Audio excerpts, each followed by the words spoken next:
on est une société européenne et mondiale, mais on a aussi besoin, en tant que société de services, de s'ancrer dans notre territoire et donc dans les régions sur lesquelles on opère. On a notamment créé Earth Lab Aquitaine dans la région Aquitaine.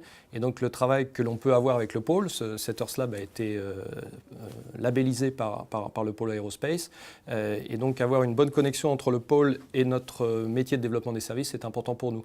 Donc d'avoir quelque part un représentant qui travaille de façon générique pour le développement de ces activités est important. Il est clair pour Airbus DS que nous avons un intérêt à promouvoir, à développer le pôle Aerospace Valley. Évidemment, le détachement de personnes fait partie des moyens que nous avons à notre disposition pour l'aider à se développer. Aerospace Valley est un espace privilégié pour développer les écosystèmes à la fois industriels, formation et aussi recherche. Et donc, pour un grand groupe comme le nôtre, il est important de s'appuyer sur ces trois piliers pour arriver à développer et pour arriver surtout à être dans la course de la compétition mondiale.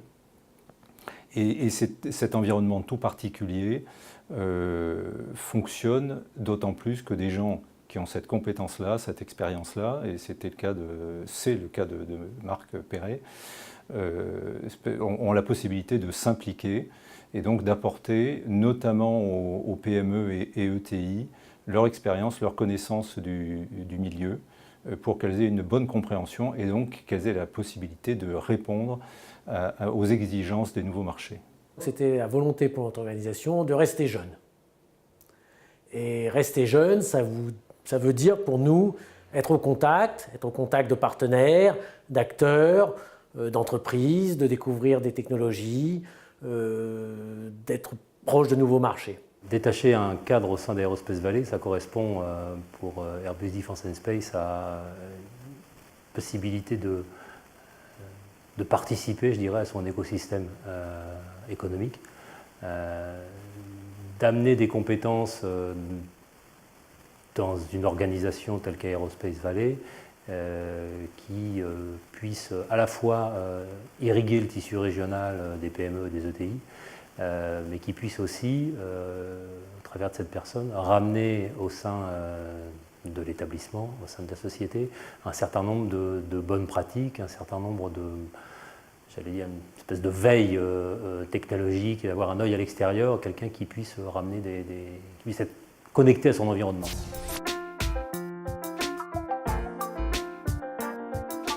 Le cas récent, c'est Philippe Troya, donc, qui est directeur délégué pour la région Aquitaine-Limousin, Poitou-Charentes, au sein d'Aerospace Valley.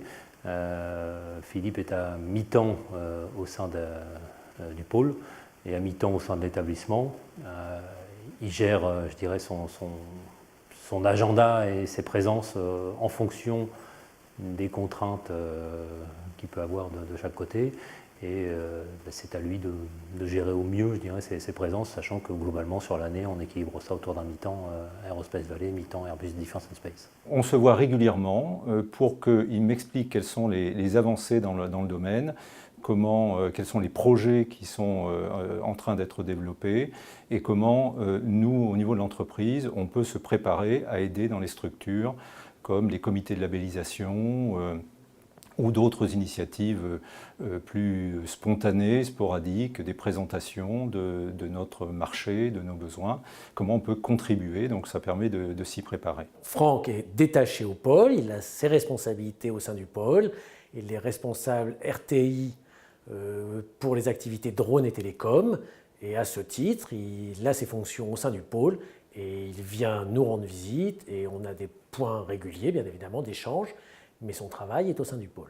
On fait de temps en temps, je dirais typiquement tous les 2-3 mois, un point finalement d'avancement. Et donc c'est un point un peu réciproque. Quelles sont les priorités de nos deux sociétés et comment le pôle peut nous aider dans ces priorités. Et d'autre part, vis-à-vis je dirais des éléments qui sont importants dans le développement des activités du pôle, de nous donner aussi une information directe. Et donc pour nous, c'est un élément important. On a en gros deux types de contributions.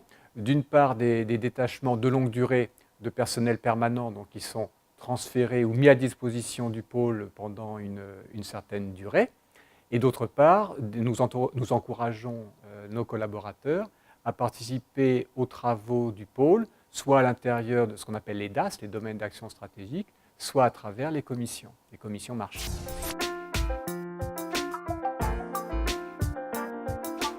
Il y a de la participation très clairement à un certain nombre de groupes de travail ou de thématiques technologiques.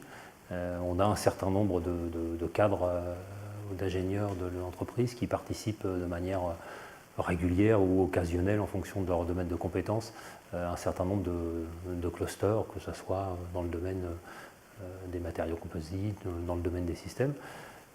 Que ce soit des gens de l'établissement ou que ce soit des gens d'Airbus Group plus largement. Donc ça permet d'avoir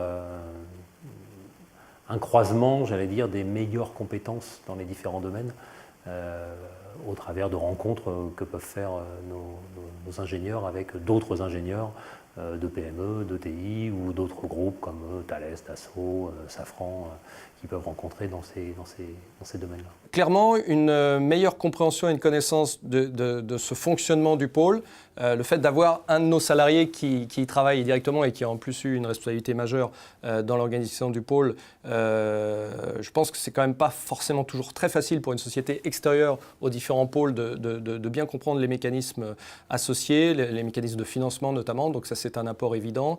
D'autre part, par les dialogues réguliers que nous avons, on a des objectifs de développer les services d'observation de la Terre, les services de navigation avec l'arrivée de Galiléo demain, comment pousser les premières applications en région de ces nouveaux services. Et on a un certain nombre de discussions, notamment avec Marc Perret, pour qu'on essaye de développer des pilotes qui sont directement dans les objectifs stratégiques de l'entreprise. Un exemple, c'est d'avoir pu identifier un partenaire dans le domaine des IHM et des IHM de nouvelle génération qui nous ont permis d'améliorer notre logiciel pour opération pour les compagnies aériennes.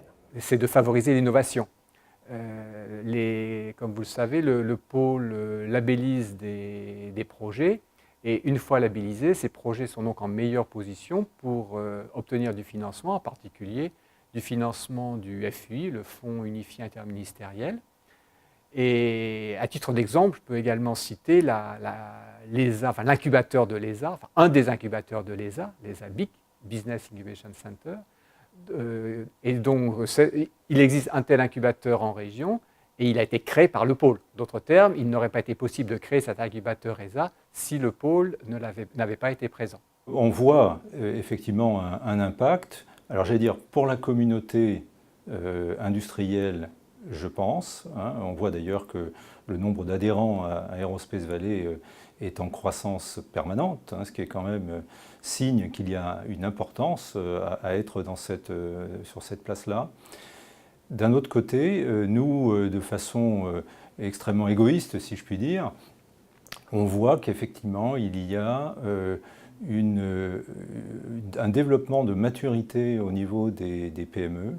Les ETI ont déjà franchi un step, mais au niveau des PME, pour se préparer aux évolutions de nos marchés, et notamment le fait qu'on a besoin de beaucoup plus d'innovation dans nos produits, de façon beaucoup plus rapide, chose que dans un grand groupe, on a du mal à faire, on a du mal à aller vite, parce que les structures sont lourdes, les organisations complexes, et le fait qu'on s'appuie sur des PME qui ont des ambitions, qui sont audacieuses, qui ont une bonne compréhension du marché, pour nous c'est essentiel, et on commence à avoir des bons résultats avec des sociétés, des PME qui nous proposent des produits que l'on commence à embarquer sur nos satellites et sur nos charges utiles.